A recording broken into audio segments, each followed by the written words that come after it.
Yo, yo, yo.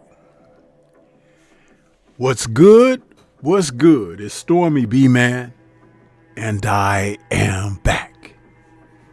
Welcoming you to Kung Fu Film Focus for this Thursday, January 29th, 2026.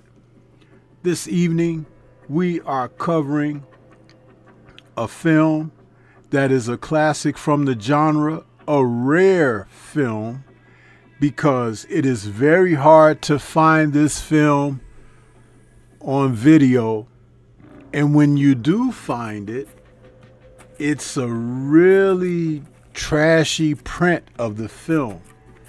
But it is an interesting basher from 1973, a little gem called The Opium Trail, aka Deadly China Doll, starring Angela Mao Ying. Yeah, this was a film that was produced in Taiwan and released in the Hong Kong film circuit around 1973, where the basher film, hand-to-hand combat film, was really in its heyday, because the bashers took place with the start of Jimmy Wong Yu's 1970 hit The Chinese Boxer, one of the films to first feature hand-to-hand martial art combat on film for the modern kung fu film era. Prior to The Chinese Boxer, wuxia films with swordplay was primarily the action piece when you went to the movie theaters. That being part because the Japanese samurai film, also known as Shambara, was very popular. And so Hong Kong was trying to give its take on swordplay. So they quite naturally produced a lot of sword films, or sword and weaponry type films.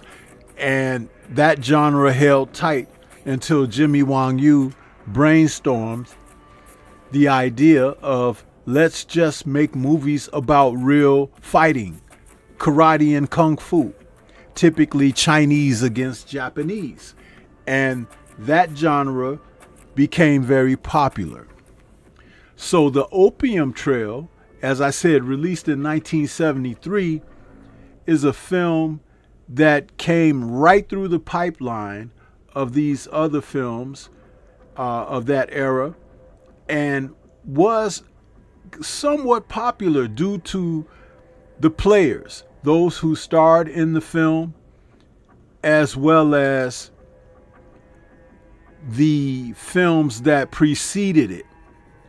And you know, when you talk about kung fu films, everyone thinks about Bruce Lee and the Shaw Brothers stars of Jimmy Wong Yu, who left Shaw Brothers in 1970 also, and Tai Lung, David Chang, Chen Kwa Tai, and the likes.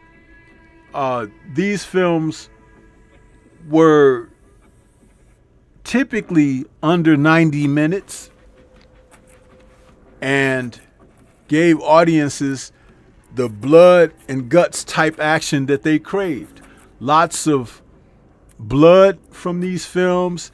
You know, you could see someone get hit with a shot and spitting up blood, you know, which led to many years later in the film Trading Places, where Eddie Murphy was thrown in jail and those guys were trying to, you know, roughhouse him in jail. And he was like, I'm a karate man. I bruise on the inside. You know, he was saying that stuff like that, trying to throw those tough dudes off of his trail, pretending like he knew karate. But that came from films like the Opium Trail. It's so interesting that the movies have spanned through so much of culture that we often take certain things for granted.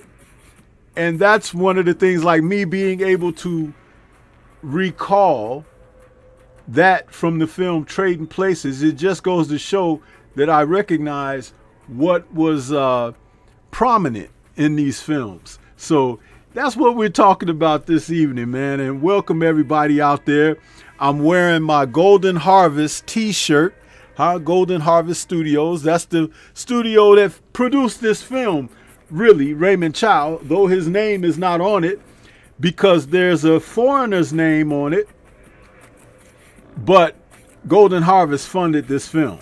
It has all of Golden Harvest players in it, and we'll get through that in a moment.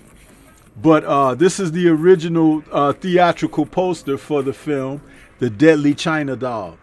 And if you stick with me to the end of this show, we'll run about an hour on this. Typically, that's what the Kung Fu Film Focus shows run.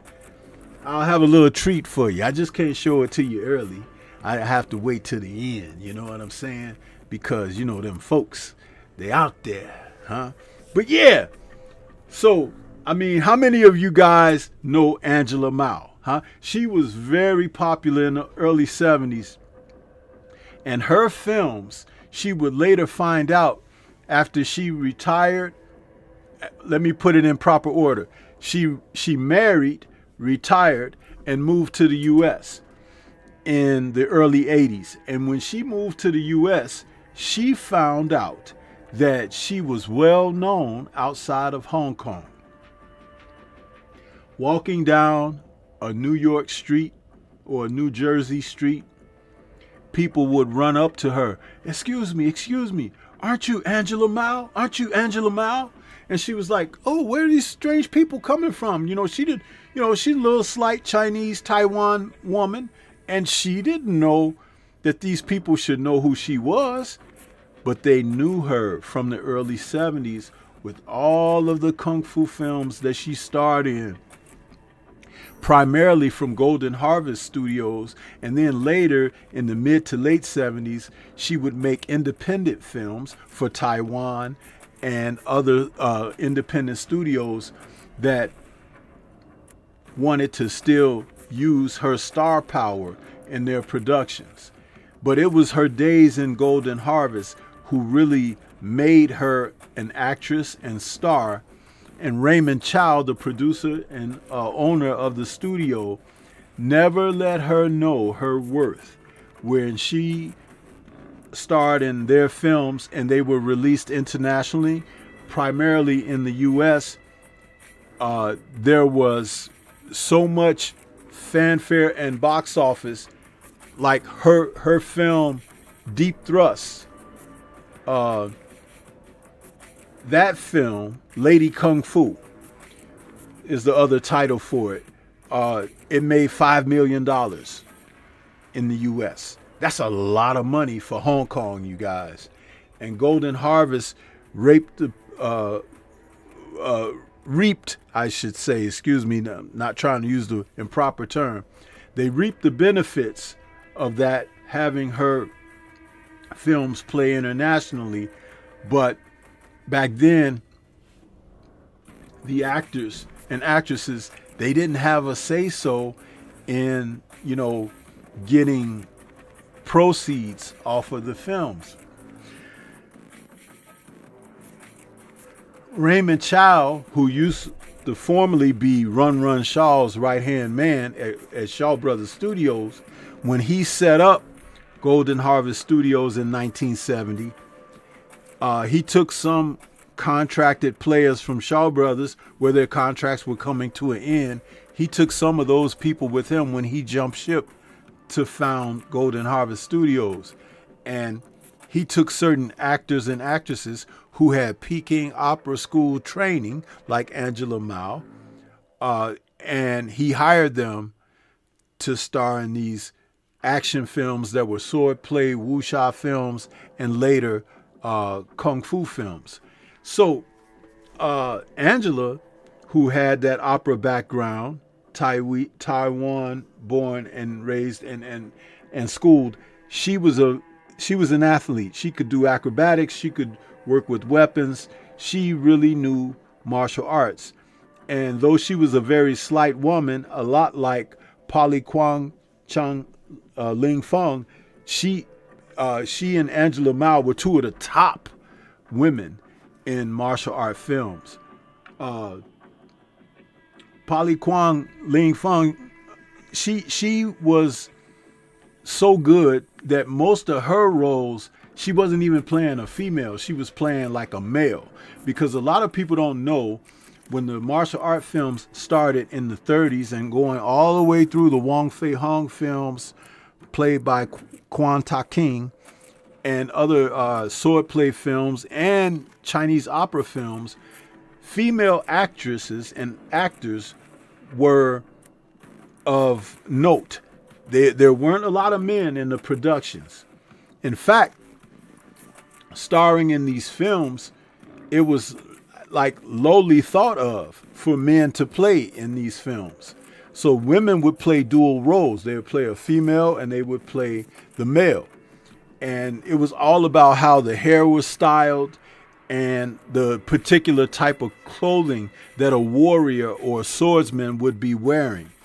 That's one of the reasons why, if you're watching an old Chinese film from like the late 60s or whatever, and you see certain actresses like Polly Kwan playing in a film, and she's acting kind of tomboyish or whatever, she's actually supposed to be playing a guy or someone disguised as a guy. And there was a lot of play up on that. Now, culturally, the Chinese understood and knew this, but in international audiences did not know that about these film cultural bylines. And so it could come off as confusing. Why are they calling him sir in the subtitles? Or why did they refer to he's a great warrior or something like that? And it's like, people are like, that's a woman. You could clearly see it's a woman, but you don't know that they are actually culture-wise playing the male part. Now, in this film, The Opium Trail, aka Deadly China Doll, starring Angela Mao, it has Angela in a role that's so subtly played that I would love to see this film in its original subtitle, because Angela is actually playing a character that's undercover. She's like a law person, but she's playing a lowly waitress and cook at a little small Chinese, I won't even call it a restaurant, but it's like a tea house type place where you stop to get a meal and a drink. She and the older gentleman that she's referring to in the film as her dad, I've only seen it in English. I've never seen the film in Chinese. But my guess is there is some dialogue that suggests that they are both spies, her dad and herself. But in the movie, you just see her doing strange things. Like, she can fight very well, and she fights to defend her so-called dad when he's attacked and bullied, or when some of the bad guys show up and they're trying to rebel rouse in their little establishment. But in the meantime, she leaves the establishment to go and spy on these guys and see what they're doing. Now, the title, The Opium Trail, takes us through the journey of a gentleman who arrives in the town in Taiwan, a Taiwan province where she works, and he's looking for a guy who has a really bad reputation in the town.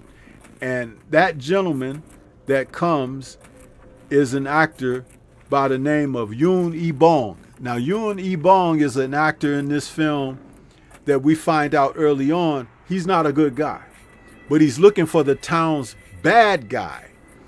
And he stops at this little tea house, and they ask him, can they help him out, or where's he going, and this and that. And he's like, oh, I'm looking for a guy and this and that. And the guy that he happens to be looking for is veteran Hong Kong actor James Nam. Now, James Nam has played in lots of roles in the old Chinese films. If you can remember his face, you've seen him as a villain, you've seen him as a hero, you've seen him as a henchman, you've seen him as a background guy, you've seen him as playing an elder. You've seen James Nam playing in tons of roles. But his best roles were when he was always playing a bad guy, because he could get these little weird, deranged looking facial expressions and acting real sinister. Sometimes he'll have a profound scar on his face and stuff like that. He just fit the bill for being typecast as a true character actor. And he's a Korean man. James Nam is an actor who, in this film, you recognize him. But I'll tell you something about him. He's played in so many films. Almost, I want to say, a quarter of the stars in this film have played in the very popular Shaw Brothers film, King Boxer, a.k.a. Five Fingers of Death, which was released a year earlier in 1972. James Nam, he played in so many films. I want to say about 48 films he starred in overall. Not all of them were kung fu films, but he was an actor that, like I said, got a lot of opportunities to play roles because he was a good character actor. He was born in 1939 and died actually May 7th, 2024. So he just died 2 years ago. And he was a very profound and prominent actor in the movies. Born in South Korea also. One of my favorite films of James Nam was, I'm trying to remember the title of it. What's the name of that movie he was in? Because he played Jaws of the Dragon. That's the film he was in. And in Jaws of the Dragon, he had one of the funniest lines that I ever heard in a kung fu film. he had a woman in the movie, and this was not a kung fu film that was like traditional, like where they wear the Chinese garbs, and this was one of those films where they ran around in blue jeans and sport jackets and ties and stuff, shirt and ties. But he was a bad guy in this film, and he had a girlfriend that, you know, every time they show him with the lady, he was hugged up with her, kissing on her, you know, making love and stuff, right? The lady got killed in the film. And so James now, he was talking to his boys. He was like, God damn it. That was the best piece of ass I ever had.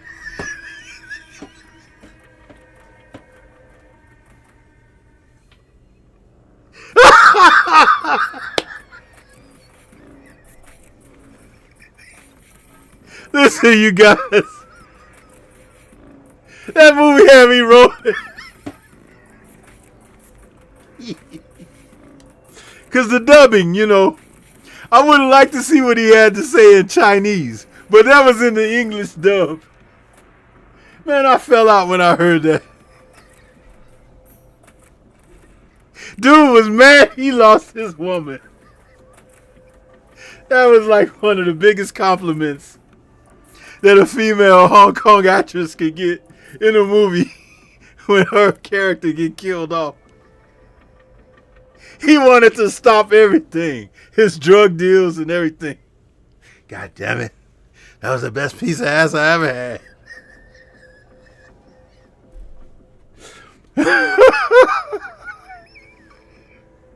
Well, I tell you, that's why you gotta watch these movies, because they're hilarious, man. And sometimes they give you some doggone good action too. But listen, great film, Jaws of the Dragon. If any of you guys out there ever seen it, check it out. If you haven't seen it, you'll enjoy it. I'm telling you, it's kind of got some. It's like a late '70s type film, but it's not like Opium Trail. Opium Trail, like I said, it has Angela Mao. She's undercover, and she's trying to track down the opium dealing, and James Nam happens to be, you know, one of the main parties in this, involved with the transitioning of these drugs. Now, also in this film is the actor Yi Wan. Now, Yi Wan is a well-known actor from Chinese films in the early 70s. Lots of bashers, usually always playing a bad guy too. Films like Fearless Fighter and this movie here, The Opium Trail. I was just watching him in a film a few nights ago. I'm trying to remember the Duel of Karate. He was in this film called Duel of Karate. And that was a film where he was like a real bad guy. He's been in films with Jimmy Wong Yu where he is playing the bad guy. Tough Duel. What else did he play in? Struggle Karate. The Desperate Chase with Jimmy Wong Yu, also known as Blood of the Dragon. He's played in a lot of films, and he's usually a bad guy. Furious Slaughter with Jimmy Wong Yu, and always doing something dastardly to people. It's like, you know, he was the ultimate bad guy before we would end up getting guys like Wong Ching Lee or Wang Lung Wei and those guys who later came with the Shaw Brothers Studios. But Yi Wan, he was a guy that you would see in these movies a lot. And Angela Mao ends up in the third act of the film having to face him. Now, also co-starring in this film with her is an actor that you guys should be very familiar with. And that's a gentleman by the name of Carter Wong. Now, Carter Wong, some of you will remember him even from American films like Big Trouble in Little China. He was one of those, deadly Chinese guys with the straw hats on and everything. But Carter Wong cut his teeth in the early 70s with Golden Harvest Studios and playing opposite or paired with Angela Mao. The two of them made a great tandem, just like David Chang and Tai Lung did with Shaw Brothers. These two, they played in films together. And if I'm correct, let me go through Carter Wong's filmography, because his first role was 1972 in Hapkido, also known as what is Hapkido's other title? Because Lady Kung Fu. Yeah, I draw a blank sometimes because I'm trying to remember everything off the top of my head. But that was his first starring role.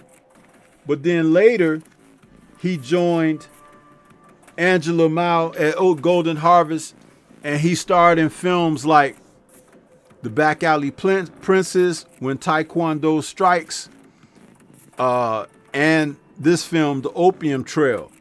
He then later went on to star in films like The Skyhawk, The Tournament, and Dragon Tamers. I think The Dragon Tamers was his last film with Golden Harvest Studios, and that came out in 1974. He was supposed to have a role in Bruce Lee's Game of Death, but Bruce Lee passed away before he could actually film any footage with him. But he was supposed to be one of the martial artists who accompanied Bruce Lee in that 5-story pagoda to fight their way to the top for some type of treasure.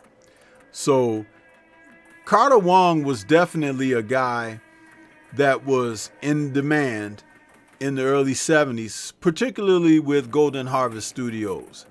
Though he was a real martial artist, for some reason, audiences didn't take to him when he headlined a film.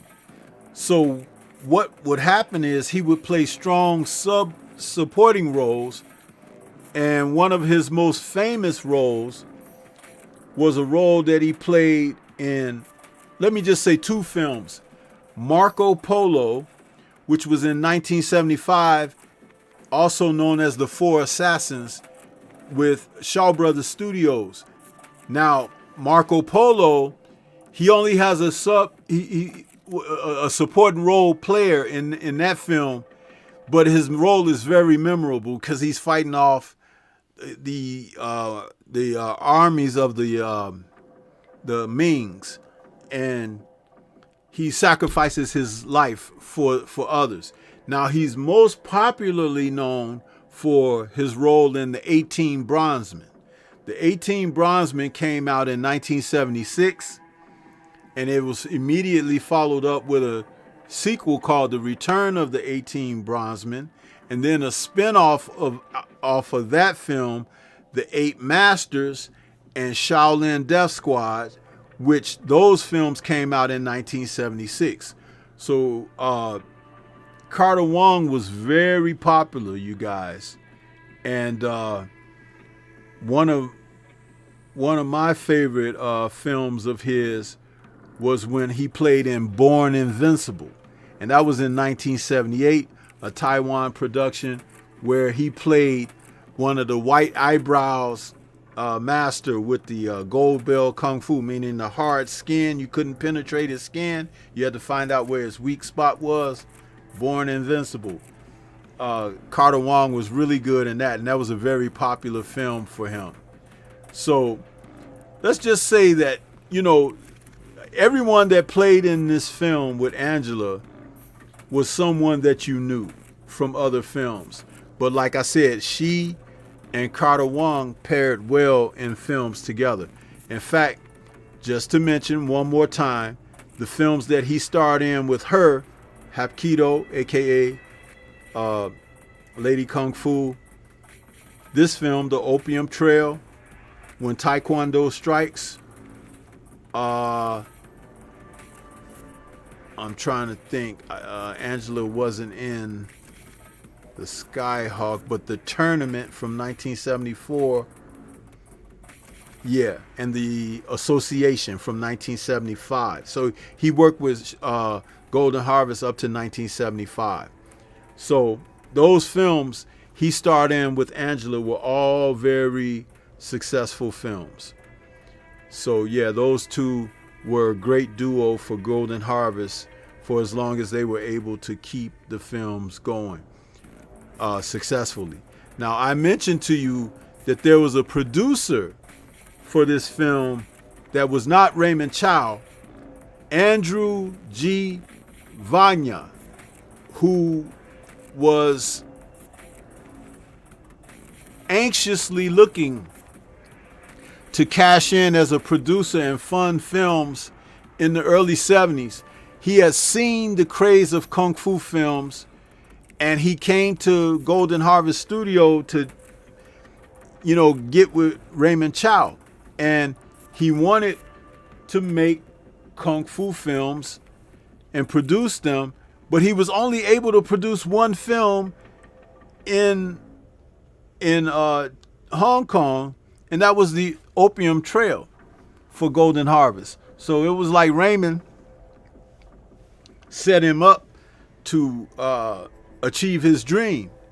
But a small biographical note about Andrew Vanya is that he was from Hungary, and he sold a wig factory in Hong Kong, and he founded Pan Asia Films Limited in 1973. He actually met up with Raymond Chow trying to get Bruce Lee in a film that he wanted to produce, and this was shortly before Bruce passed away. But he is noted for finally rose to fame as a producer of the Rambo's films, parts 1, 2, and 3, Rambo. So you see how long that guy was trying to get involved in movies. From 1973 all the way up to when Rambo came out. What, the first Rambo, First Blood, what, that came out in 1981 or something like that? I don't know that history on it. I'm just trying to think off the top of my head, because Sylvester Stallone, that was his next vehicle he jumped into character-wise, was Rambo after Rocky, right? So, but yeah, so this is just a little bit of trivia for you guys on that, There were a few other actors in this film that you have seen in films like Five Fingers of Death. In fact, I would say, like I said, a third of the actors in this film were famous for being in other popular films of the 70s. So yeah.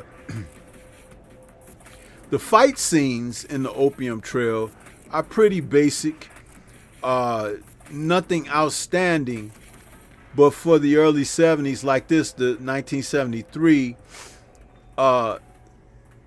some of the choreography was quite familiar.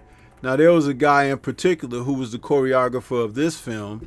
He had been in films with Jackie Chan, Bruce Lee, Sammo Hung, again, Angela Mao and everything. And he usually ended up playing a bad guy, but he was a choreographer as well as a bad guy in this film. That's Chan Chun. Chan Chun is a guy who was a character actor. He had been in a ton of Hong Kong films and was really versed at being able to be a choreographer, being a stuntman, being a guy who was just available to do whatever the film called for. And he was known as somebody that could really do stunts and everything as well. And that's where a lot of the stuntmen cut their teeth, being choreographers or standing in for the major actors. He started his film career in 1966 as an extra in one of the Shaw Brothers films, The Magnificent Trio. And his career went all the way up to 1999, where he played in It Takes a Thief, a modern day action film out of Hong Kong. But he had been in films, like I said, like Jackie Chan's Police Story and Heart of the Dragon. He was in, trying to think of a popular kung fu film. Of course, When Taekwondo Strikes, that was a Golden Harvest film. He was in that. He was in this, The Opium Trail. He was in The Blood Brothers from Shaw Brothers, which is also known as Chinese Vengeance. He was in that film. The Tournament and Heroes 2, where it was Chen Kwa Tai and Alexander Fuxing back in 1974. So Chen Chuan, he's been around a long time and is well known. His face is very recognizable if you watch a lot of kung fu films. So just a little bit of background on him. Now, this film was directed by Wang Feng.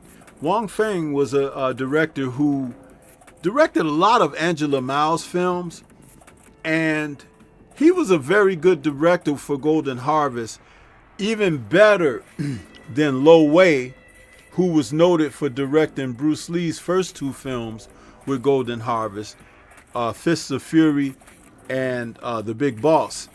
But I wonder what Bruce would have been like in a Wang Feng film, because Wang Feng was a better director. His films had better pacing, and he would even cameo in his films sometimes like Lo Wei would, but he wouldn't try to make himself front and center. He would play like a casino guy doing the casino table, or he'll be just another guy amongst the ranks and stuff. Just he would stick himself in the movie, but not to stand out too much. If you knew who he was, you see his face. Oh, that's the director of the movie.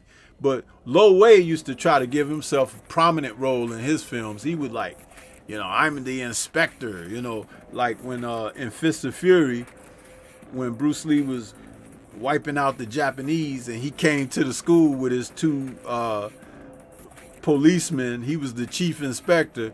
He was talking to the teacher of the school, the Bruce Lee school, then he was talking to the Japanese and stuff. He was like front and center. That's what Lo Wei used to do. Just put himself front and center in these films. So, it's just kind of crazy how the ego he had.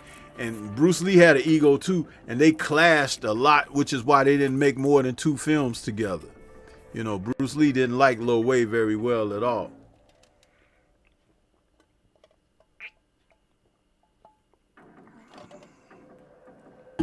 So, with that being said, let me take a look at the chat. I'm sorry that I've been running my mouth, you guys, that I wasn't calling you guys out with a roll call, but I try to get on this stuff when I'm thinking of everything and I got everything rolling.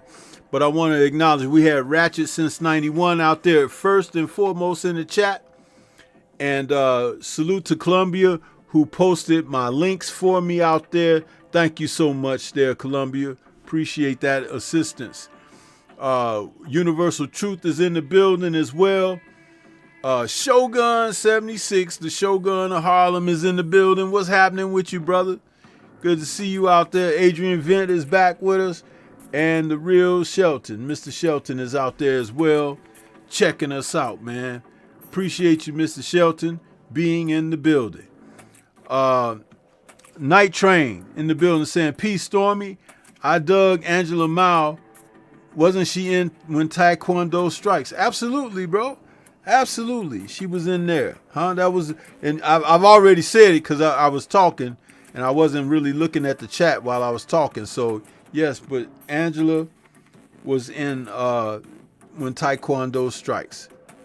In fact, fun fact about When Taekwondo Strikes. When Taekwondo Strikes was made, a good friend of Bruce Lee from the States, Master Jun Rei, the Korean Taekwondo martial artist who brought Taekwondo to the U.S., was offered an opportunity to star in a kung fu film, When Taekwondo Strikes, and it was Bruce Lee who negotiated the deal for him, because Bruce Lee was going to start doing other things for Golden Harvest and his own personal film studio, Concord. So he was trying to bring another real martial artist in for Raymond Chow to have to star in some action films going forward.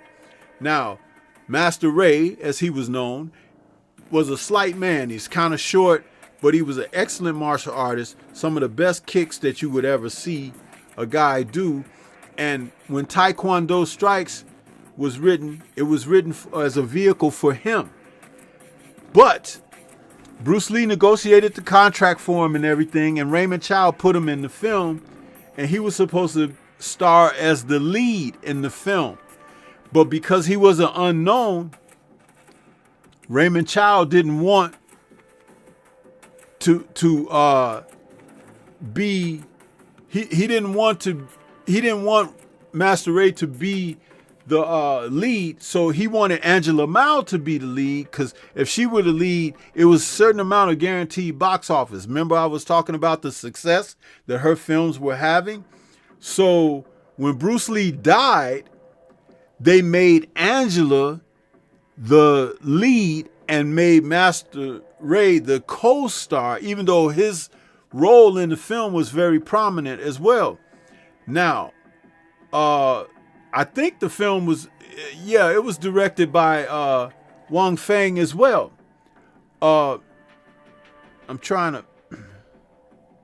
It was directed by Wang Feng. Hold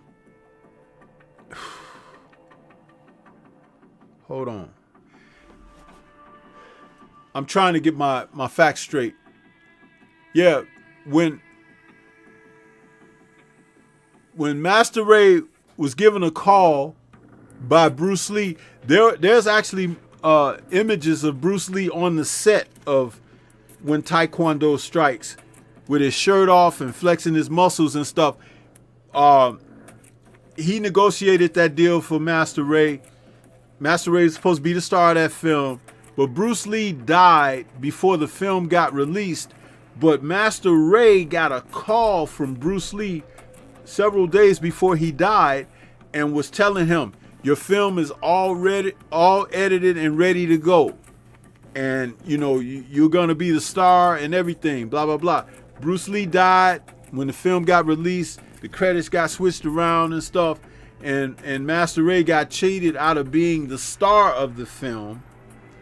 And he decided not to make any more kung fu films. So that's why you only saw him in When Taekwondo Strikes. And I don't know if it was because when Bruce died, Bruce was a good friend of his, and he just had bad vibes about the film industry.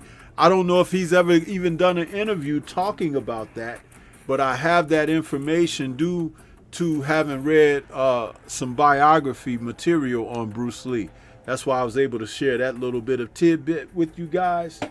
So, and I try to be as forthcoming as I can, because sometimes the information is available and it's little subtle things that many people don't know about. It's just,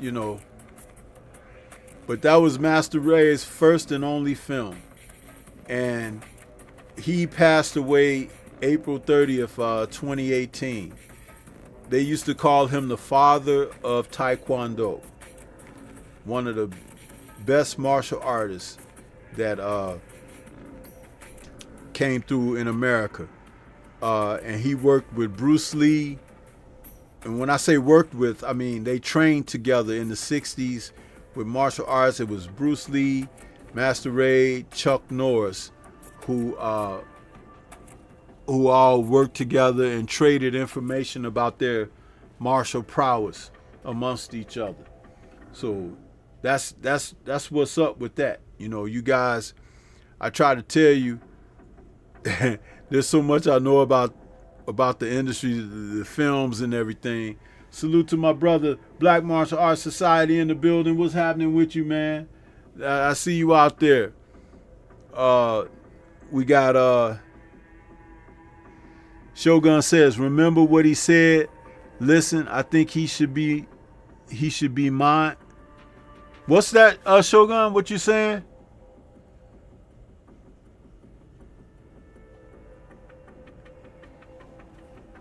And Night Train says, shoot, Ray has sons out there. Oh yeah, yeah, I'm sure he does. I don't know if Philip Ray is his son. I haven't investigated that, but Philip Ray, who played in the what do you call it? The best fight the best, the best of the best, or something like that. Um, I don't. I try not to look too much into the guys, uh, backgrounds like that.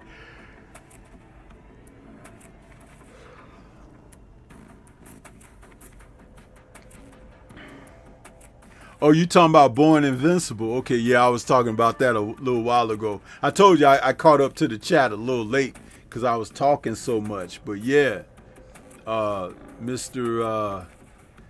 Carter Wong, he had that high pitched voice. Huh? You trying to laugh like me? Huh? It's like they say his voice went high because he was studying that Golden Bell Kung Fu and being a virgin and never using his junk. You know what I'm saying? They say that makes your voice high pitched and all of that. That they made that up for the film, like he's a eunuch or something. But yeah,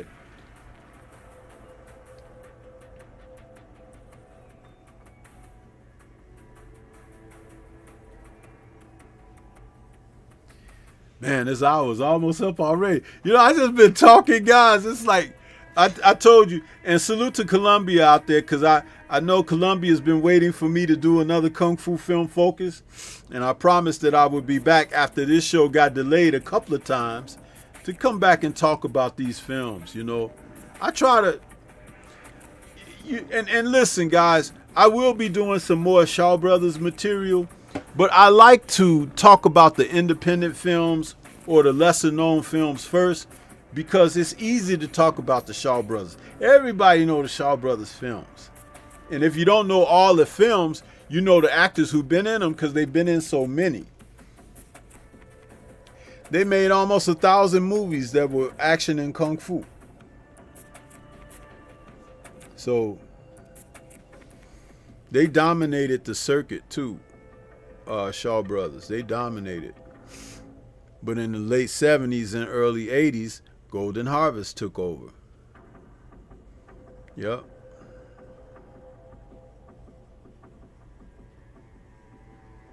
So yeah.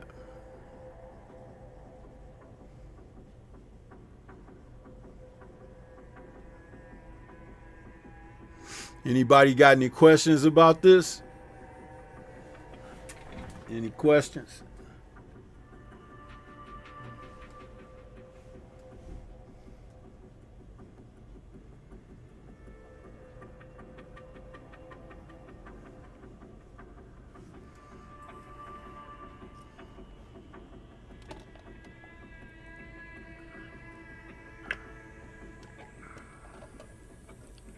Columbia likes her kung fu films. You got any questions?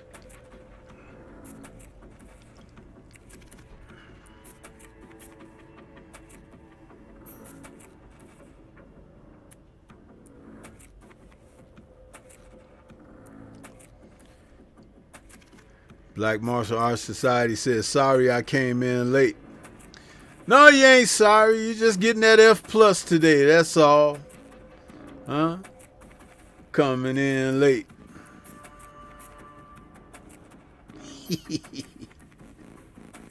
Yeah. Passing them F pluses out like Skittles. Huh?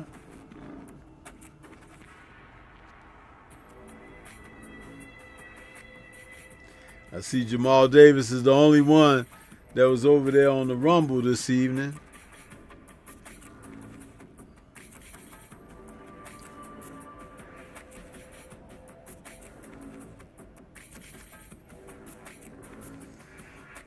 Man, I feel so tired. It's like I get down to these times of the day now and I get so tired. Well, my day starts really early, so it's like, man. But I'm getting old, man. I gotta take me some vitamins or something. I don't know, man. I think it's the weather too, you know, because it's damn cold, man. When the first thing you gotta do is start your day off and it's 3 degrees. I mean, damn. You know what I mean? At least can we get like 30? Can we get like 32? Huh? Because 32 is freezing, right? Shit will freeze at 32 degrees. That rhymes. But anyway, you know, you waking up to that and it's like, damn, you know?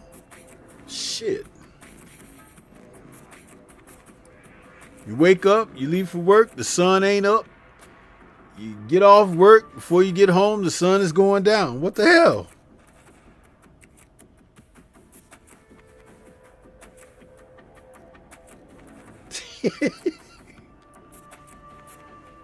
It's crazy, bro.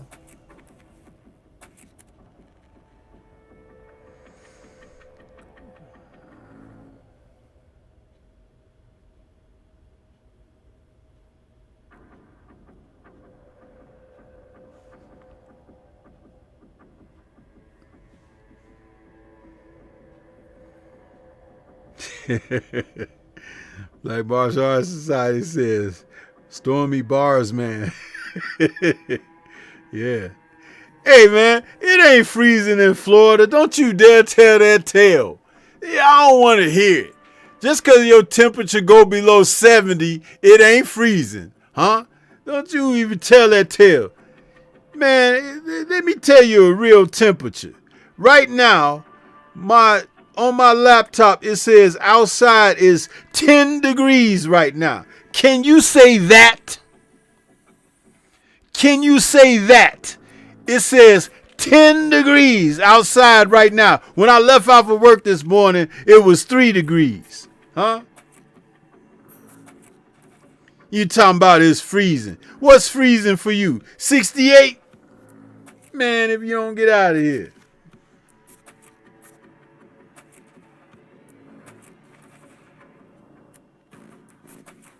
New York ain't as cold as it is here. It ain't.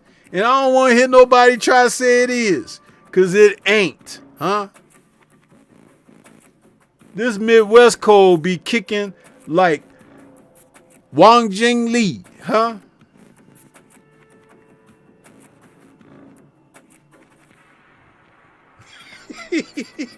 Shit.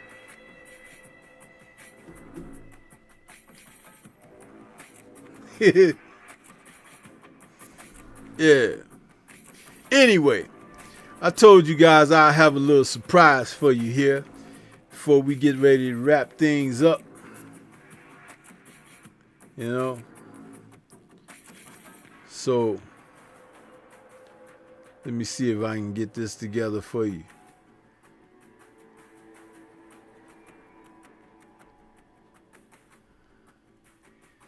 For those who haven't seen the Opium Trail, give you a little highlight of what you're missing, huh? Give you a little highlight.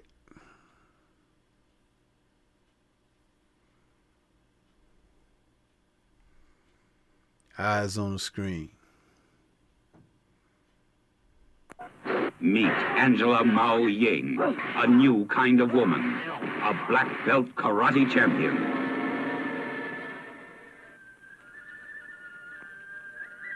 She's undercover in the underworld, a fragile China doll. But this doll is a knockout. She's after the toughest gangs in Asia, moving in for their biggest score. The prize is opium. She's on a manhunt, and she's a man-eater. A mob war rages in this deadly jungle of karate kung fu combat.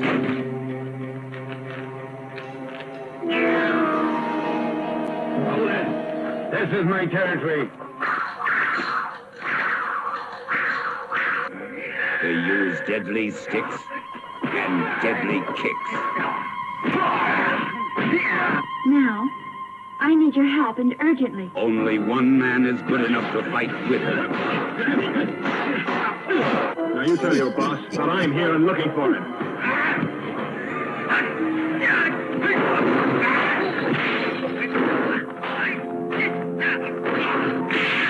Together they go on a rampage, tearing flesh, breaking bones, gang busting to a total climax of destruction.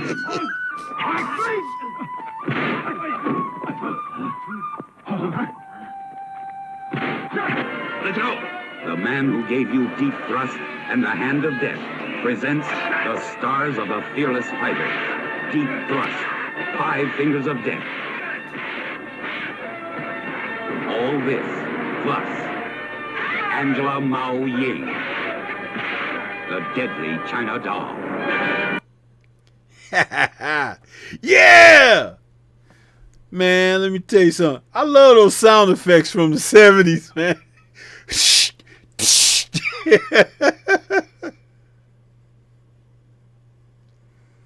Yeah, that's awesome, man. That is awesome. But yeah, buddy. Shogun says, yo, you know who the voice of the trailer is? Oh, yeah. That's Adolf Caesar. Adolf Caesar used to do all of the early 70s trailers for slasher films, the sorority beach house movies and everything. Them white kids going off to summer camp, getting taken out. Yeah, Adolf Caesar, that's what he did before he was in Soldier Story with Howard Rollins. That's what he did, man.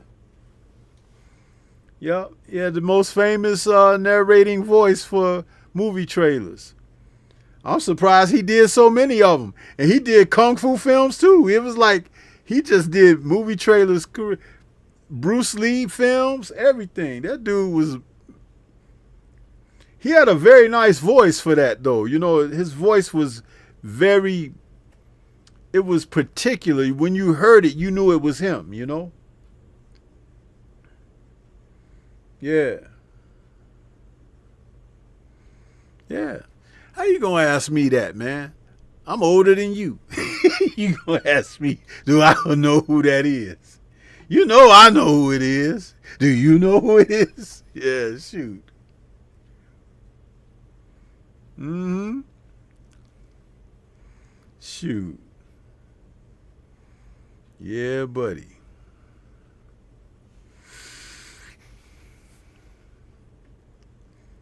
But yeah, you guys, I mean, you know, kung fu movies are my number one love. I told you.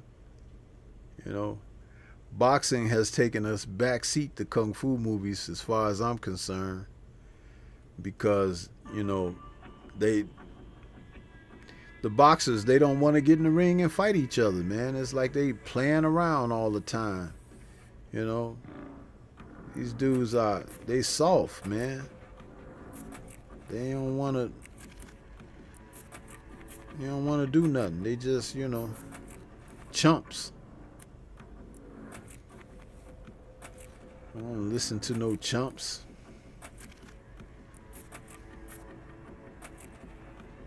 But yeah.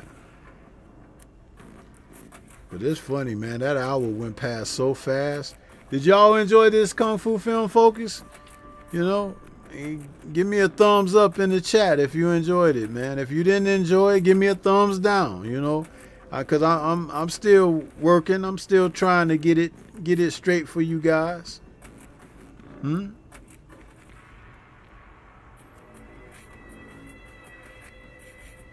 Shoot. All I can do is do my best. You know what I mean?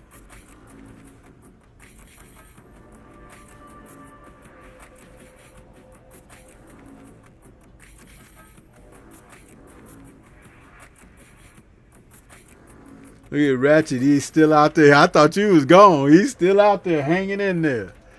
That's good, man. I'm glad you stuck around.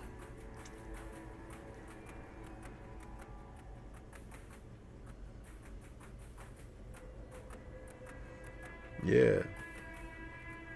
I think the next one I do, it'll be a Shaw Brothers film, just to kind of entice the Shaw Brother lovers out there. I'll do a Shaw Brothers film on my next one.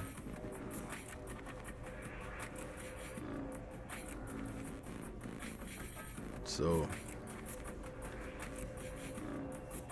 he said, I'm just listening. That's cool. That's cool, man. Nothing wrong with that. As long as you let me know that you there, you know. I ain't expecting everybody to be full of conversation. But he says, I love Kung Fu movies too. Yeah. Well, this one is highly recommended. You might be able to even find this one on YouTube. But the video is not going to be good. It's like a wide screen, the thin 235 wide screen, and faded out colors. The trailer actually looks better than the film that's available. I would love to see it remastered though, because I bet it would look a lot different with its natural colors and everything. It looks like a kind of a washed out bluish palette. The one I got on DVD, it's not very clear at all. But the trailer of it looks pretty good. So yeah, buddy. So yeah, I'm gonna get ready to get out of here, you guys. But I really appreciate everybody that joined up with me for this, you know, and we look forward to presenting you guys with another one very soon. Maybe next week. I'll see what film I can get together. I mean, I can think of something off the top of my head right now, but I like to put a little thought into it, because it's easy to say, oh, the 5 Venoms, or, you know, the Master Avengers or something like that. It's like, but I'll do something that everybody not thinking of, like the Shaolin Avengers, huh? Or Men from the Monastery, you know, something like that, you know, those kind of films. Something with Fu Xing in it, huh? But I already got an idea. Maybe the 8 diagram pole fighter. I don't think I've reviewed that one yet. Yeah, the 8 diagram pole fighter. So, you guys enjoy your weekend coming up. I know they got some fights out there. I hope you guys get a chance to enjoy whatever it is you're tuning into. And we'll be back with another Kung Fu Film Focus. Salute to the mighty LDBC, and we'll catch you guys on the next one. All right? Have a great weekend.